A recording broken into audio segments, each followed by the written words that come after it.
Bonjour, je m'appelle Alexandre et vous écoutez Drop the Mic, le podcast de Comptalib qui décortique la vie des entrepreneurs.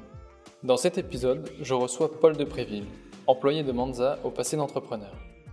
Il revient pour nous sur la naissance de sa première entreprise alors qu'il était encore étudiant et sur les raisons qui l'ont poussé à se lancer aussitôt. L'occasion de comparer aussi ces deux expériences, d'entrepreneur et d'employé, et de nous avouer qu'il ne manque pas d'idées pour de nouvelles entreprises à créer prochainement. Bonne écoute! Bonjour Paul, merci d'avoir accepté notre invitation. Ça me fait très plaisir que tu sois là. Merci, salut, moi aussi, ravi d'être ici. Ton profil est un peu différent de ce qu'on cherchait à la base dans ce podcast parce que tu n'es pas actuellement, à l'heure actuelle à proprement parler, CEO ou fondateur ou entrepreneur. En revanche, c'est une expérience que tu as déjà eue, celle de l'entrepreneuriat. Et actuellement, tu es redevenu salarié. Et moi, ce qui m'intéressait justement, c'était le fait que tu connaisses un peu ces deux ambiances de l'entrepreneuriat et du salariat. Et que tu puisses du coup nous faire part de ce retour d'expérience et de ce qui s'est passé dans ta vie déjà pour t'amener vers l'entrepreneuriat, mais ensuite aussi pour t'en sortir, entre guillemets, peut-être pour te ramener dans un futur proche. Enfin bref, je te laisse d'abord te présenter toi et l'entreprise dans laquelle tu es aujourd'hui, mais aussi l'entreprise que tu avais créée il y a quelques années. Ouais, super. Je m'appelle Paul, j'ai 28 ans. Et effectivement, j'ai commencé, j'étais étudiant, j'avais 24 ans je crois. Et j'avais commencé par monter ma boîte, au lieu de prendre un job ou de faire un stage. Ça s'est fait un peu naturellement, j'étais à Dauphine, je devais faire un stage de césure. Et j'avais aucune envie de faire un stage, je me retrouvais pas du tout, je me sentais en décalage avec, on va dire, mes amis ou mes amis étudiants qui cherchaient aussi, qui cherchaient un stage. Et j'avais envie d'être libre, de créer mon propre projet. Et ça s'est fait un peu naturellement, un peu par hasard. J'ai fini par créer avec un pote You Should. À l'époque, c'était un guide de bar, un guide nocturne. Et progressivement, on a réussi à craquer notre marché, à lever 1 million d'euros et à recruter pas mal de gens. Donc on en a fait une vraie boîte. Et on a revendu YouShould à notre concurrent français privatiseur. Et à la suite de ça, j'ai rejoint, j'ai rejoint une autre start-up en tant qu'employé cette fois, c'était chauffeur privé. C'était une super expérience, c'était une scale-up. On était 250 personnes. On a revendu la boîte 250 millions, c'était une super aventure. Chauffeur privé qui est devenu Captain puis FreeNow récemment. Et à la suite de l'aventure chauffeur privé, j'ai rejoint la startup dans laquelle je suis aujourd'hui en tant que premier employé. Donc c'est un poste un peu hybride où je suis très proche des fondateurs, mais je suis pas fondateur, mais je suis quand même, employé, même si j'ai quand même aidé à structurer pas mal de choses. Et là, je suis VP Growth de cette boîte, donc en charge de la croissance et des sales. Et Mansa, aujourd'hui, c'est une plateforme d'accès au crédit pour les indépendants, donc les freelances, ceux qui n'ont pas de fiche de paie et qui galèrent à accéder au financement avec une banque. Et on vient de lever 18 millions d'euros et on vient aussi de célébrer un partenariat avec Comptalib, d'où ma présence aujourd'hui. Merci pour le coup de pub. Je vais continuer avec une question qu'on essaie de poser de façon un peu rituelle. Est-ce que tu pourrais me donner 3 mots qui pour toi représentent ton parcours en tant qu'entrepreneur? Ouais, la première ça fait un peu bisounours de dire ça, mais rencontre, parce que à chaque fois ça s'est fait, toutes mes 3 boîtes, You Should, c'est une rencontre avec mon associé, chauffeur privé aussi, ça s'est fait avec les gens qui m'ont recruté, et Mansa, pareil, donc j'ai rencontre, donc les gens quoi. Ensuite je dirais intense, car je voulais à chaque fois vivre quelque chose un peu qui sorte des sentiers battus et qui soit, de toute façon, être entrepreneur, c'est être hyper, vivre intensément tout, le problème de ses clients, le recrutement, l'exécution, etc. Et le troisième mot, ça serait kiff, fun, un truc où voilà, je voulais prendre du plaisir à chaque fois, me lever le matin et me marrer. D'ailleurs, on revient un peu à la genèse, je voulais pas faire de stage. Ok, super. Alors, on va y revenir justement. Est-ce que tu peux entrer un peu plus dans le détail sur ce qui t'a vraiment poussé vers l'entrepreneuriat dans un premier lieu? Tu as dit que c'était pour éviter de faire un stage. Donc là, c'est le côté peut-être Ouais, fun, ou en tout cas la volonté de ne pas faire des choses qui ne le sont pas, ouais, un peu raison qui t'a négative, ouais. poussé là-dessus. Est-ce que tu peux développer un peu? Il y a aussi une rencontre. Tu peux Mhm. nous raconter plus en détail? Ouais, les raisons, on va dire négatives, c'était, je voulais pas, je me sentais en décalage avec le moule un peu, avec le côté faire des entretiens, avoir un boss, j'arrivais pas à être, c'était physique quoi, je me sentais Mhm. en décalage complet. Qu'est-ce qui faisait le décalage? C'était le fait d'être dans un cadre trop strict, défini, le fait de ne pas être assez libre, de ne pas être assez... Un peu bridé par ce qui aurait pu être ta hiérarchie peut-être, ouais, c'est ça. Et après, il y a les raisons positives, c'est que j'avais un peu vraiment l'envie de créer quelque chose. À l'époque, j'organisais beaucoup de soirées étudiantes. Quand j'étais plus jeune, si on doit revenir aux Genèse, je voulais créer des films de cinéma. J'aime bien l'idée de création. Et aussi, c'était peut-être un peu, je sais pas trop comment l'expliquer, mais je voulais vraiment avoir mon propre truc à moi pour être libre sans trop me poser de questions. Donc ça a fini par être une start-up. À l'époque, je sais pas si tu veux revenir. La rencontre avec Tim, c'est qu'on voulait faire un guide de soirée nocturne, parce qu'on adorait sortir tous les deux. On était persuadés que ça allait cartonner, que ça allait faire des millions de visiteurs. Mais au final, c'était un truc qui a fait un flop monumental. D'ailleurs, ça s'appelle You Should, parce que c'est You Should Drink, You Should Go, You Should Eat, You Should Sleep. C'était aussi au même moment où, je sais pas, il y a un truc qui m'avait marqué, c'était les vidéos de The Family. C'était un fonds d'investissement de start-up qui éduquait un peu à ce qu'était une start-up, dans le sens plutôt le côté très inspirant, très à l'américaine. Et ça m'avait vachement inspiré. Et donc, on a décidé de faire une start-up. Et le décalage dont tu parlais juste avant, c'est quelque chose que tu avais déjà ressenti plus tôt. Est-ce que tu as toujours été un peu dans le rejet de cadre, c'est plus qu'un décalage, j'ai l'impression, la recherche d'indépendance. Est-ce que tu as toujours été indépendant? Ouais, je sais pas ce que ça veut dire exactement être indépendant. Je sais pas, vis-à-vis de ta famille, des pressions sociales, alors, des autres. Il y avait beaucoup de règles, et c'est peut-être ça aussi, je sais pas si on fait un peu de la psychanalyse de comptoir, mais ouais, j'avais des parents très exigeants sur les études, sur le fait de pas boire, de les sorties, pas trop boire d'alcool, etc. Donc peut-être que quand j'ai quitté, je voulais faire exactement l'inverse, où j'avais le moins de contraintes possible et le plus de liberté possible. C'est peut-être ça, je sais pas. À cette époque-là, ils étaient toujours aussi exigeants? Ou tu avais rempli ta tâche de... Non, justement, j'avais causé la case Dauphine, parce qu'il fallait que je fasse des grandes études. Je sais pas du tout ce que je voulais faire.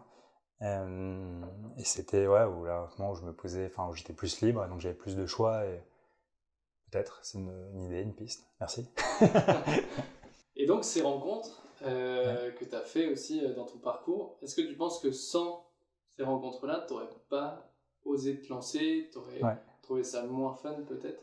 J'aurais pas tout simplement pu le faire. J'avais pas les compétences techniques, donc là pour développer un site internet ou simplement monter une boîte, c'est vraiment, je recommande, avec ma petite expérience, de le faire vraiment à plusieurs. Rien que pour le côté, c'est hyper simple de lancer une boîte, c'est beaucoup plus simple qu'on le pense. C'est pas rocket science, sauf si on veut lancer des roquettes, mais c'est vraiment c'est vraiment très manuel, très bourrin, très exécution. Et c'est beaucoup plus simple qu'on le pense. Par contre, c'est très dur. C'est des grosses montagnes russes émotionnelles. Un jour, on est le maître du monde. Le lendemain, on veut tout arrêter. Le fait d'avoir un fondateur, ça permet, un cofondateur, pardon. Ça permet de se tirer vers le haut, de se cheer up et même de pas être seul. Et donc pour moi, c'était hyper important pour ça. Et c'est vrai que toutes les rencontres ont été déterminantes. Ouais. Et justement, la création de l'entreprise, les tout débuts, toi tu l'as vécu comment? Ça t'a mis un coup de voir que c'était pas tous les jours, on n'était pas tous les jours le roi du monde? T'étais conscient des risques aussi, ou est-ce qu'il y en avait d'abord? Les risques financiers, j'étais étudiant, donc j'avais pas de prêt, j'avais pas de famille, donc là c'est peut-être plus simple de se lancer en étant jeune. Mais j'étais hyper, les montagnes russes c'était tout le temps, mais j'étais hyper inspiré à l'idée de lancer mon truc. Le fait qu'il n'y avait pas de croissance pendant longtemps, ça a été compliqué, on ne sait pas ce qu'on faisait. Mais on a fini par le craquer en étant un peu lucide, en pivotant 2 fois. À la base, au début du shoot, c'était un guide de bar, j'ai déjà dit. Ensuite, c'était une start-up de bon plan, un peu comme Groupon. On montait l'application du shoot, on avait des shots de bar, des shots de shots, des verres, des réductions sur les... Mais ça aussi, ça marchait pas. Donc on a fait un dernier pivot qui était de la réservation de bar. À l'époque, ça n'existait pas, en 2015. Il n'y avait aucun bar qui faisait la réservation, aucun bar qui avait une page Facebook. C'était vraiment...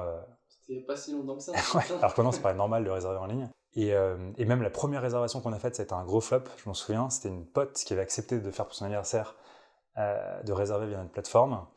Et le samedi soir, je reçois un appel de ma pote à 21h en disant que le bar était fermé. En fait, le mec avait complètement oublié sa résa et était parti en vacances. Et on s'était même dit, putain, encore une fois, on va devoir repivoter, ça marchera jamais ce truc.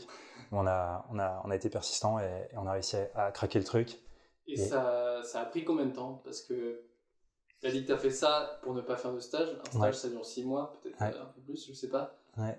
Mais bon, quand on monte une boîte, on peut pas s'arrêter au bout de 6 mois.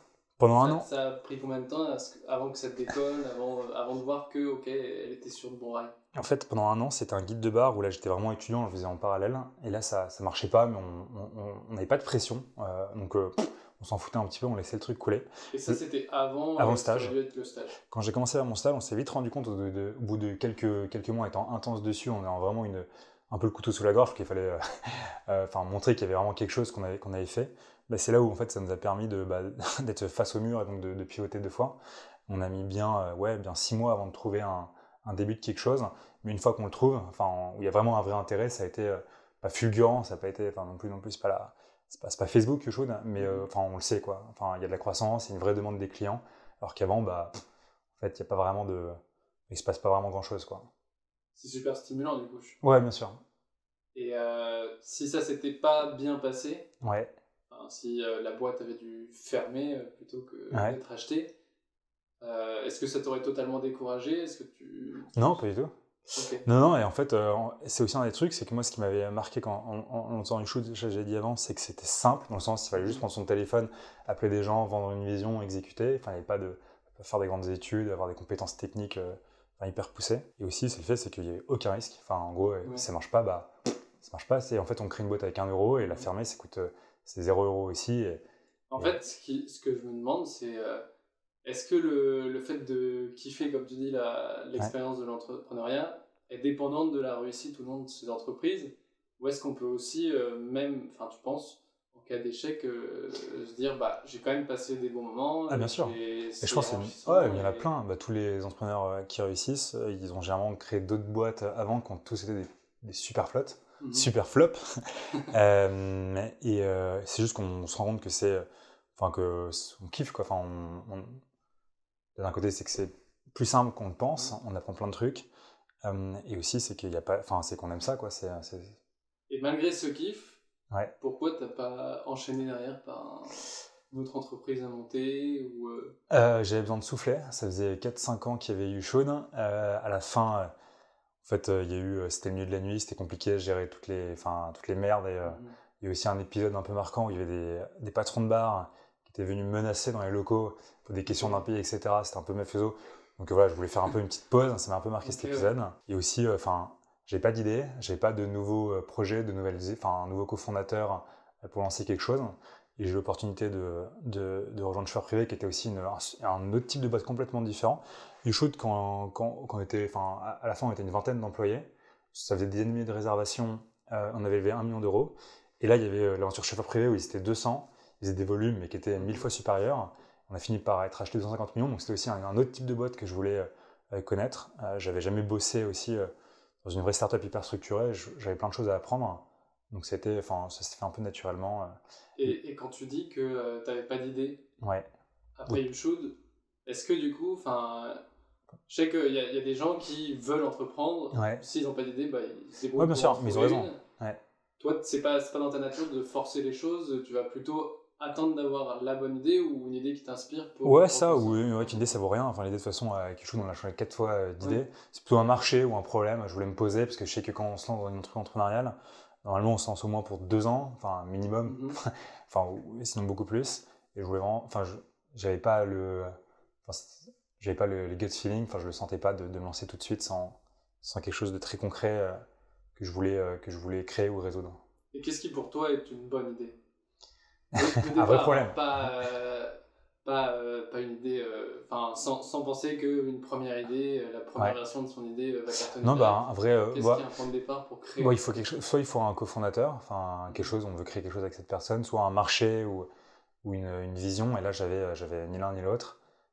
J'ai plein d'idées, mais il y en a aucune où je me dis, ah, ça j'ai vraiment envie d'aller tous les matins me lever pendant 2-3 ans et creuser le truc qu'il y a craqué sur ce Qu'est-ce qui ferait que tu aies cette envie-là? C'est que le secteur te plaît?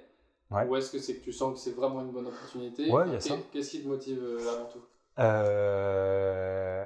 Par exemple, les bars, c'est parce qu'à l'époque, ça faisait partie de ta vie, c'est quelque chose dans lequel tu étais assez engagé déjà. Mais il y a plein de secteurs pas sexy qui deviennent trop sexy en fonction des entrepreneurs. Par exemple, je sais pas, Payfit, je m'en souviens, c'était un peu la même promo que Joule, c'était au début, c'était de la fiche, des bulletins de paie, un truc pas du tout sexy, hyper chiant.